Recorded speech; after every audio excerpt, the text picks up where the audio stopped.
Hello friend, welcome to the last episode of Zuzucorn's tips and guides for the Casual Terrarian. I'm Zuzucorn and I aim to entertain, encourage and give casuals a place to call home. So subscribe now and join the casual family. Last time we breezed through Golem, farmed the Martian invasion for the UFO mount and took down the lunatic cultist, starting the pre-Moonlit event. Today let's finally defeat the Moonlord, bringing our beginner guide series to an end. So let's get right into it. To start off, let me explain how the lunar events work. After you defeat the lunatic cultist, the 4 space pillars will spawn, each corresponding to a certain weapon class. When you defeat a pillar, it lets you craft a strong weapon of that class. Upon defeating all 4 pillars, the Moonlord will spawn in 1 minute, so always leave one alive until you're ready to face the Moonlord. I recommend doing the Vortex pillar first, because we are largely ranged in this playthrough. So how pillar fights work is like this. It's like a gauntlet style, where once you kill 100 enemies, the pillar shield drops and you can attack it directly. The Vortex pillar features swarms of enemies which affects your flights when they hit you. So look, I got hit and I don't know if you can see, but I'm swerving up and down, unable to control my flight. I recommend the tsunami with holy or cursed arrows. It's fine if you die too, the pillar fights are pretty difficult. Alright, the shield is down, now let's get the pillar. Alright, it's gone. Make sure you collect the loot, in this case the vortex fragments. Using the ancient manipulator from the lunatic cultist, craft the weapons of your choice. We only have enough fragments for either the phantasm bow or the vortex beater gun. I recommend the Phantasm as the DPS for that one is really high, so let me show you why. As you hold down the bow and continue attacking, the attack speed of the bow increases, see? This gives you massive DPS. One more thing too, I'll go for the Nebula pillar just to show you what I mean. So if you notice, every time my arrows hit, white spectral arrows will spawn and hit the enemy. This makes the Phantasm one of the strongest DPS weapons in the whole game. The Nebula Pillar features high damaging enemies, which fly and teleport around. They deal insane damage, so it's fine if you die. Upon death, the monsters defeated does not reset, so as long as you kill 100 before logging out, it will still whittle down the Pillar's shield. By the way, if the brain sucklers attach to you, attack above you to get rid of them. They deal damage and also restrict your vision. The other enemies are pretty straightforward, I guess. Oh, the pillar shield is almost down. Nice. Let me swap to the Phantasm to show you. Just look at that. I'm using wooden arrows by the way, just to show you how insane this weapon is. We are absolutely shredding the pillar with wooden arrows. The spectral arrows are the one that really add a good deal of damage to this. Well, congratulations, the second pillar is now defeated. Remember to loot the fragments, even if you don't plan on making the weapons. Let's go for the solar pillar next, which is melee based. The solar pillar features hard-hitting, tough enemies. It's regarded to be the most difficult pillar to deal with, due to the flying centipede. If you fly above the ground, the centipede will come and attack you. See? Fly up, it comes. Near ground, it ignores you. It's largely invincible, other than the tip of its tail, which is difficult to hit unless you're a ranged class. This forces you to stay near the ground, where the tough enemies will continually bombard and overwhelm you.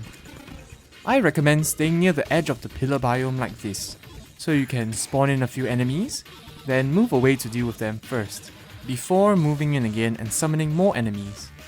Another trick is to build a row of platforms in the sky, as platforms also count as solid floor, allowing you to avoid the ground enemies and not draw the attention of the centipede. However, it's not too necessary in my opinion, especially if you hug the border of the biome like this. So just keep it up, die a few times if you have to, but eventually the pillar shield will fall, and take it down as fast as you can. Congratulations, the third pillar is defeated. Before killing the fourth, let's build our Moonlit Arena first. There are a few ways to do it, but I will show you my recommended way first, followed by a way that's cheesy and I highly do not recommend. Remember that AFK money farm we built a long time ago? If you listened to my recommendation and added a slime statue, you'd have lots and lots of gel by now. Buy a blender from the steampunker and use it to craft asphalt blocks, using gel and stone blocks. Asphalt is a block that gives you a large speed boost as you run on it, stacking even with the lightning boots, so make lots of it. And by that I mean like 2,000 to 3,000 blocks. Now find a nice area in the sky and build the long road of asphalts along the world. Use smart cars for an easier time. Alright, I finished about 2,000 blocks. This is what it looks like. This is somewhat sufficient if you do things right for the fight. Okay, so this is enough. I'll show you how to use this later. Now let's deal with the Stardust Pillar, which is summoner based.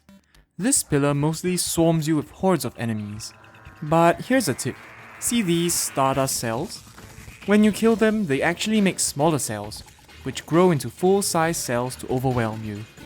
However, the full-size cells count as a grown enemy, and it will add to the 100 enemy counter. So I recommend not killing the smaller cells, so they can grow and you can kill 100 enemies much quicker. Ooh, that was quick. Let's get this pillar down, loot the drops, and prepare. The Moonlord will come in 1 minute. Grab your buff potions and wait at the start of the asphalt road. I recommend using Iron Skin, Swiftness, Endurance, Archery, and Life Force potions if you can afford those. I recommend using the Phantasm with Curse Arrows as well for the high damage. As the 1 minute timer is used up, the screen gets more and more dissonant and blurry.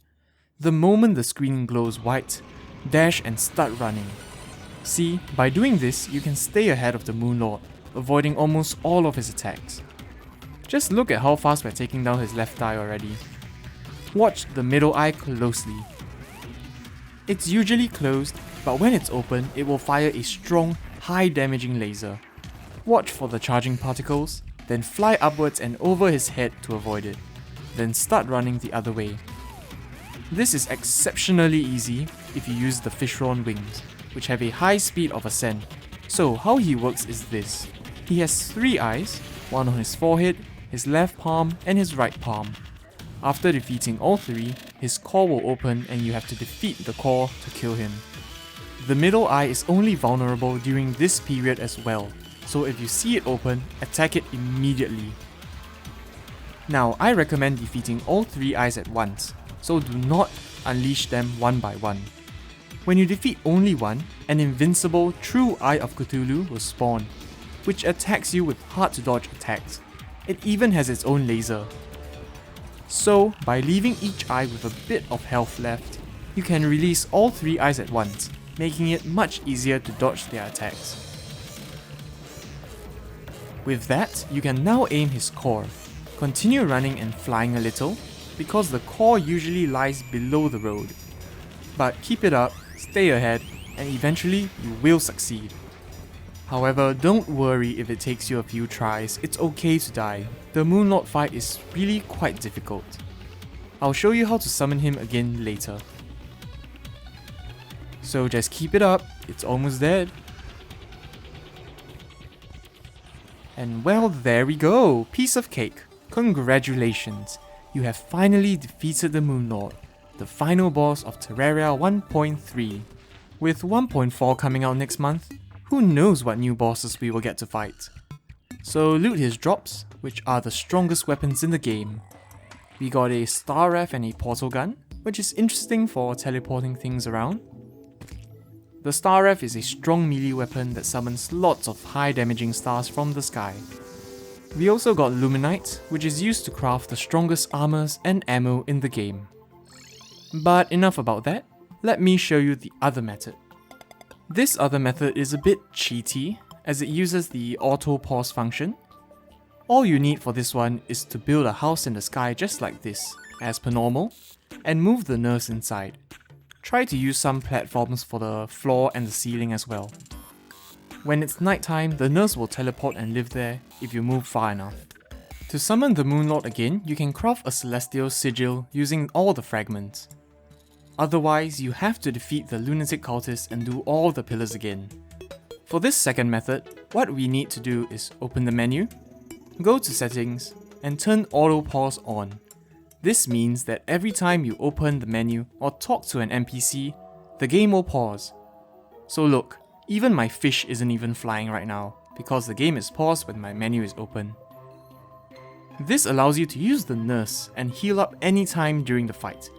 I really can't recommend this method, because even if you beat the Moonlord using this cheesy way, let me ask you, have you really beaten the Moonlord? But for those of you who want to use this, please go ahead.